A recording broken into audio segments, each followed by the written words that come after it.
An elderly widow opens her door to 8 stranded, freezing Hell's Angels on Christmas Eve, offering them shelter despite her fear. By sunrise, her once empty street transforms as 2,000 rumbling motorcycles line up outside her modest home. But why would these notorious bikers travel through a blizzard just to surround a grandmother's house? The old wooden clock on Margaret Wilson's mantel ticked loudly in the quiet house, its hands showing just past 7 on Christmas Eve. Outside, fat snowflakes fell silently, covering the world in white. Margaret stood at her front window, watching the snow pile up on her empty driveway. No tire tracks would mark that snow tonight. No family would come through her door with presents and hugs. "Looks like another quiet one, Richard," she said to the photo of her husband on the wall. His smile, frozen in time, was her only company these days. Margaret's small house sat at the end of Pine Street, the last house before the highway. Once, all the homes on this street had been full of families. Now, many stood empty, windows dark. But Margaret's house glowed with Christmas lights, red, green, and gold bulbs she'd hung herself despite her aching hands. She'd always loved Christmas, even now when there was no one to share it with. In the kitchen, she moved slowly, her slippers shuffling across the worn linoleum floor. The pot of soup she'd made, enough for 8 people, simmered on the stove. An old habit she couldn't break. For 20 years, her home had been full on Christmas Eve. 4 children, their spouses, and sometimes grandchildren squeezed around her dining table. But 3 Christmases had passed since anyone had come. The kids had moved far away, California, Florida, even Alaska, too far to visit their mother on snowy holidays. Margaret set the table anyway. 8 mismatched plates, 8 napkins folded into triangles, 8 glasses for apple cider. The soup would be packed up tomorrow, frozen in containers that would last her well into January. "Just us again," she told the empty chairs. The wind picked up, howling around the corners of her house. The temperature had dropped to 5 below zero, according to the thermometer outside her kitchen window. Margaret added another log to the wood stove, feeling thankful for the pile of firewood her neighbor had helped her stack last October before he moved to Arizona. The sudden roar of engines cut through the quiet night. Margaret froze, wooden spoon in hand. The sound grew louder. Motorcycles. By the growling noise of them. Who would be crazy enough to ride motorcycles in this weather? She shuffled back to the window and pulled aside the curtain. Through the falling snow, she could make out large shapes at the end of her driveway. Big men in leather jackets, their shoulders dusted with snow, gathered around one motorcycle that lay on its side. One man was sitting in the snow, holding his leg. Margaret's heart raced. The nearest house with people in it was a mile away. Her phone battery was low. She was alone, an old woman with nothing but a broom for protection if these rough-looking men meant trouble. Then came a knock at her door. Margaret's hand trembled as she cracked the door open just 2 inches, chain lock still in place. Cold air rushed in, bringing the smell of leather, motor oil, and winter. A giant of a man stood on her porch, his beard crusted with ice. Behind him, 7 others huddled in the snow, their breath making white clouds in the freezing air. The man closest to her door had kind eyes that didn't match his rough face. "Sorry to bother you, ma'am," he said, his voice deep but gentle. "My buddy wiped out on the ice. His bike slid and his legs hurt pretty bad. Everywhere in town is closed because of the storm. Could we just warm up for a bit until our roadside help arrives?" Margaret looked past him at the injured man. His face was twisted in pain, and 2 others were helping him stay standing. She thought of her own son, Michael. somewhere in California, and wondered if anyone would help him if he was hurt and cold. "Come in," she said, surprising herself as she unhooked the chain. "I've got soup on the stove." 8 massive men in black leather filled her tiny living room, bringing with them the smell of the cold and something else. Fear. Not their fear, but hers. Margaret clutched her sweater tightly around her thin shoulders. The leader introduced himself as Doug. "We're with the Hells Angels, ma'am. Milwaukee chapter. We were delivering toys to the children's shelter in Oak Ridge when the storm hit us on the way back." Margaret's eyes fell on their jackets, now visible in the light. Each man wore a patch showing a skull with wings. She had seen news stories about motorcycle gangs, none of them good. They sat the injured man, Ray, on her couch. His leg wasn't broken, but a nasty gash ran along his calf where the bike had pinned him. Margaret fetched her first aid kit, the same one she'd used when her kids skinned their knees decades ago. "If you don't mind my asking, what's a lady like you doing out here all alone on Christmas Eve?" Doug asked as she cleaned Ray's wound. Margaret's hands stopped moving for a moment. "My husband died 6 years ago. My children moved away. They used to come for Christmas, but—" She didn't finish the sentence. The men exchanged looks. One of them spotted the photos on her wall, faded pictures of family gatherings, children opening presents, happy moments from a different time. "Those your kids?" asked a younger biker named Tanner. Margaret nodded, pointing to each face. "Michael, Sarah, Jennifer, and Daniel. And those are my grandkids, though I haven't seen the little ones in 3 years." The room grew quiet except for the ticking clock and the howling wind outside. Margaret's soup pot bubbled in the kitchen, filling the house with the smell of chicken and vegetables. "I made enough for everyone," she said, gesturing toward the dining room with its 8 place settings. "I always make too much. Old habits." Doug looked at the table, then at Margaret, understanding filling his weathered face. "Ma'am, we'd be honored to eat at your table tonight." Outside, the snow fell harder. The wind rattled the windows of the little house. Margaret's phone blinked with a low battery warning, and the roadside service still hadn't called back.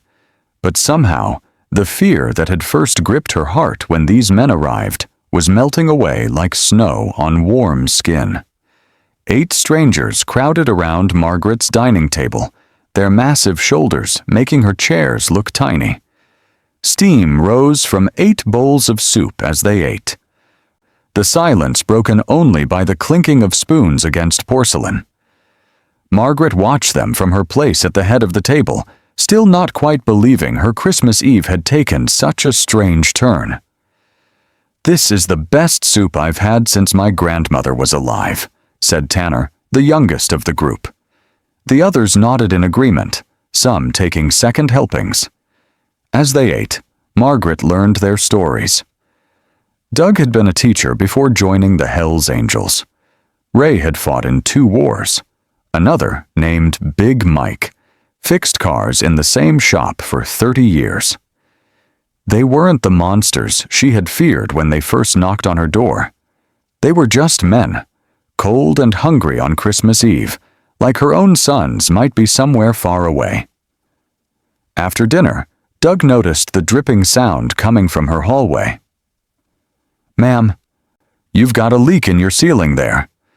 "Oh, that old thing," Margaret sighed. "It's been leaking for months. I've had a bucket there since the fall."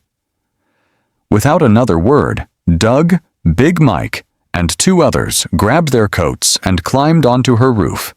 The sound of boots thumping overhead mixed with the howling wind. An hour later, the dripping had stopped.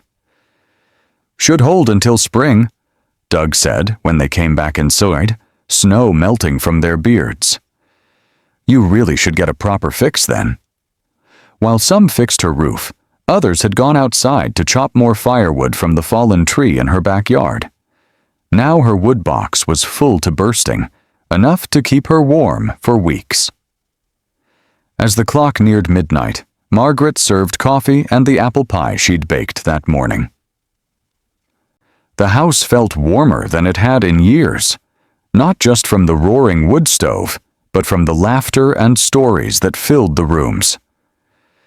"Your kids don't know what they're missing," said Ray, his injured leg propped up on a stool Margaret had found for him.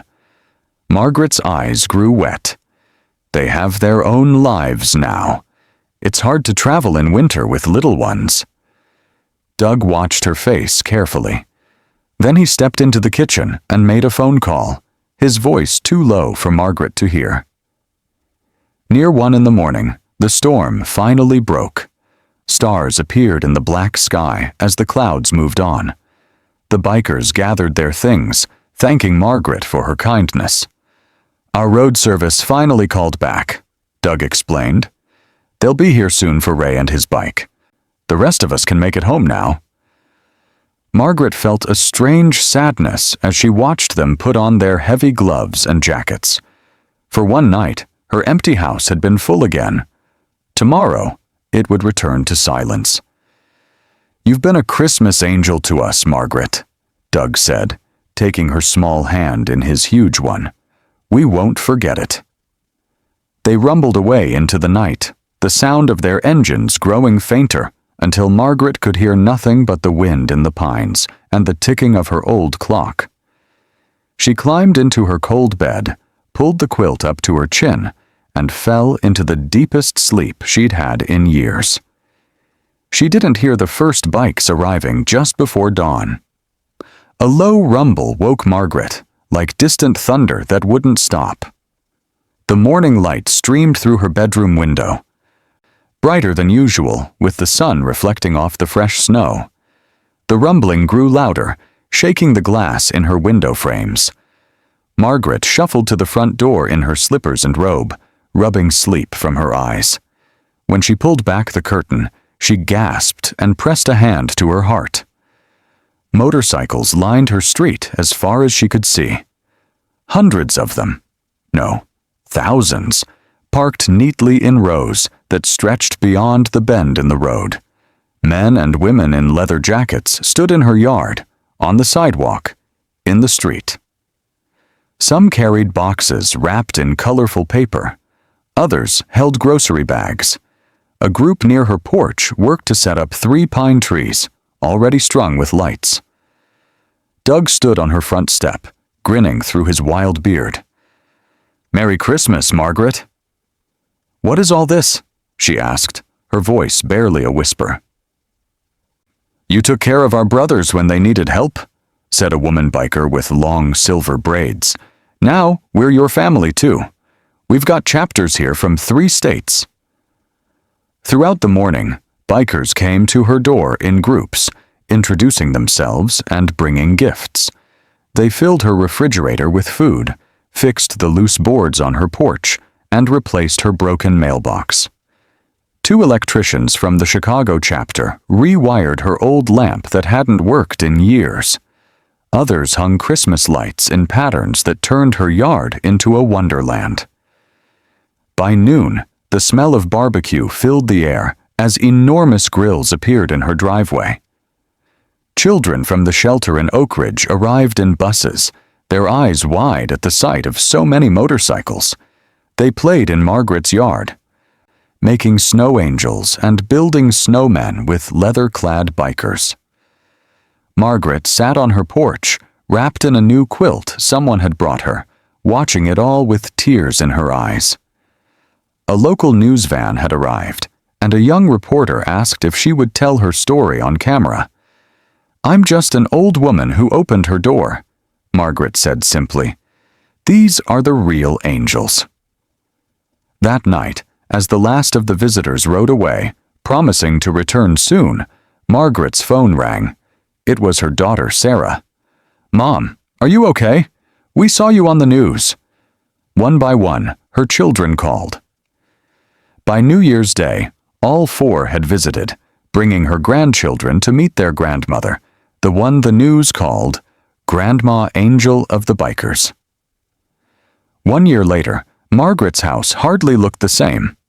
The Hells Angels had returned in spring, as promised, to fix her roof properly. They'd painted her house, built a new porch, and installed a ramp for her walker. Her yard was now the neighborhood gathering spot, with benches and bird feeders made by biker craftsmen from across the country. On her 77th birthday, Margaret sat at a table, surrounded by her children, grandchildren, and at least 30 leather-clad adoptive sons and daughters, who now checked on her regularly. Her house had become a regular stop for riders passing through, and the guest room was never empty for long. As she blew out the candles on her cake, Margaret glanced at Richard's photo on the wall. "I finally understand," she whispered to him. "Family isn't always who you're born with. Sometimes it's who finds you when you're brave enough to open the door." Outside, the sound of motorcycles rumbled in the distance. More were coming. Margaret smiled and rose to put on the coffee pot. Her family was on the way home.